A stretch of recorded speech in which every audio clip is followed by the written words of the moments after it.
पेश है उत्तर प्रदेश की 10 बड़ी खबरें। अगर आपको अनजान नंबर से डराया जाए तो थोड़ा अलर्ट हो जाइए, क्योंकि नोएडा में साइबर ठगों ने सुप्रीम कोर्ट महिला वकील को डराकर 3 करोड़ 29 लाख रुपए की ठगी कर ली है। ठगों ने खुद को जांच एजेंसी का अधिकारी बताकर कहा कि उनके आधार कार्ड से फर्जी बैंक खाते खोलकर हथियारों की तस्करी और जुए जैसे अपराध किए गए हैं। फिर उन्हें डिजिटल अरेस्ट में डाल दिया गया, यानी बाहर निकलने और किसी से बात करने पर रोक लगा दी। डराकर उनसे एफडी तोड़वाकर 5 बार में पैसे ट्रांसफर करवा लिए। 9 दिन बाद बेटे को पता चला तो साइबर थाने में शिकायत दर्ज करवाई। अब पुलिस मामले की जांच कर रही है। आजमगढ़ में अखिलेश की सुरक्षा में बड़ी चूक सामने आई है। सपा कार्यालय के उद्घाटन से पहले एक युवक सुरक्षा घेरा तोड़ते हुए मंच की ओर भागा। गनीमत रही कि उस वक्त अखिलेश यादव वहां मौजूद नहीं थे। सुरक्षा कर्मियों ने करीब 5 मिनट की मशक्कत के बाद युवक को काबू किया। इस घटना के बाद सपा नेताओं ने प्रशासन पर सवाल उठाते हुए इसे साजिश करार दिया है। उनका कहना है कि यह सिर्फ सुरक्षा में सेंध नहीं, बल्कि जानबूझकर पार्टी कार्यक्रम को खराब करने की कोशिश है।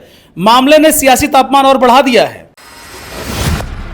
नैनीताल जाने का है आपका भी प्लान तो सावधान हो जाएं, क्योंकि नैनीताल में बाहरी राज्यों से आने वाले पर्यटकों को अपनी गाड़ी से प्रवेश करने पर शुल्क देना होगा। यानी अगर आप नोएडा से या किसी और भी जिले से जाते हैं तो नैनीताल में एंट्री के लिए पैसे देने होंगे। बताया जा रहा है कि 4 व्हीलर के लिए 500 रुपए और 2 व्हीलर के लिए 100 रुपए का शुल्क तय किया गया है। हालांकि ऑनलाइन भुगतान करने पर 4 व्हीलर को 300 रुपए देने होंगे। पहले यह शुल्क सिर्फ 110 रुपए था। प्रशासन के मुताबिक इससे ट्रैफिक और पार्किंग की भीड़ कम होगी और नगर पालिका की आय बढ़ेगी।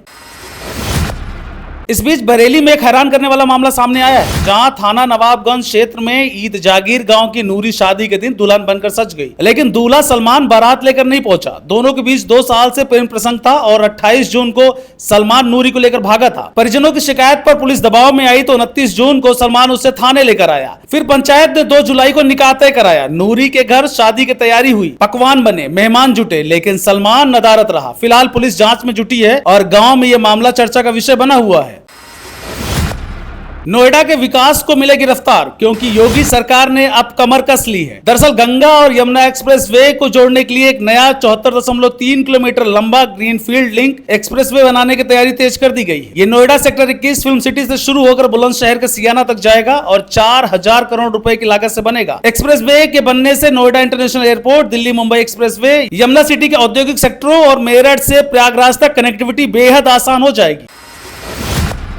अगर आप भी तेज गाड़ी चलाते हैं तो अलर्ट हो जाइए, क्योंकि हापुड़ में एक दर्दनाक हादसे में 5 लोगों की जान चली गई। दरअसल ट्रक ने एक ही बाइक पर सवार एक व्यक्ति और 4 मासूम बच्चों को कुचल दिया। हादसा बुलंदशहर हापुड़ हाईवे पर हुआ, जब दानिश नाम का युवक अपने बच्चों और पड़ोसियों को स्विमिंग पूल से घर ले जा रहा था। ट्रक की चपेट में आने से सभी की मौके पर मौत हो गई। इस हादसे ने पूरे इलाके को सदमे में डाल दिया है। अगर आप भी बाइक पर 2 से ज्यादा लोग बैठाते हैं तो आपको भी सावधान रहने की जरूरत है, क्योंकि जान है तो जहान है।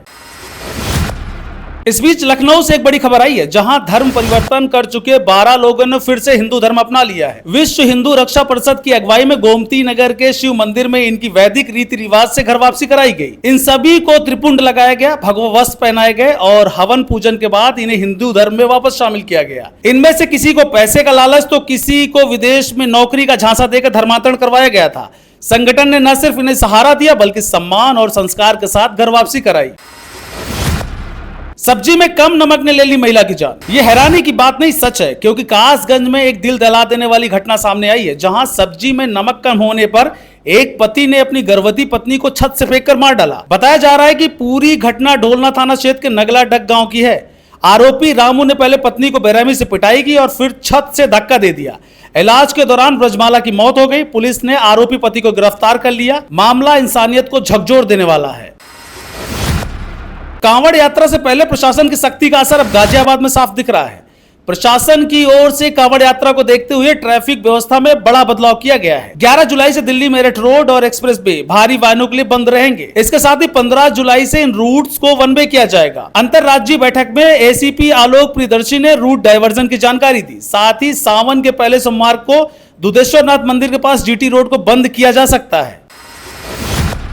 अगली खबर नोएडा से है, जहां नोएडा अथॉरिटी ने बारिश और संभावित बाढ़ को देखते हुए पूरी सतर्कता बरतनी शुरू कर दी है। यमुना और हिंडन नदी के जलस्तर की लगातार मॉनिटरिंग हो रही है। सीओ लोकेश ने बताया कि राहत और बचाव कार्यों के लिए रणनीति तैयार कर ली गई है। 30 से अधिक बाढ़ संभावित पॉइंट्स को चिन्हित किया गया है, जहां जहां पानी भरने की आशंका है। अब वहां पर शोकिंग मशीनें लगाई जाएंगी।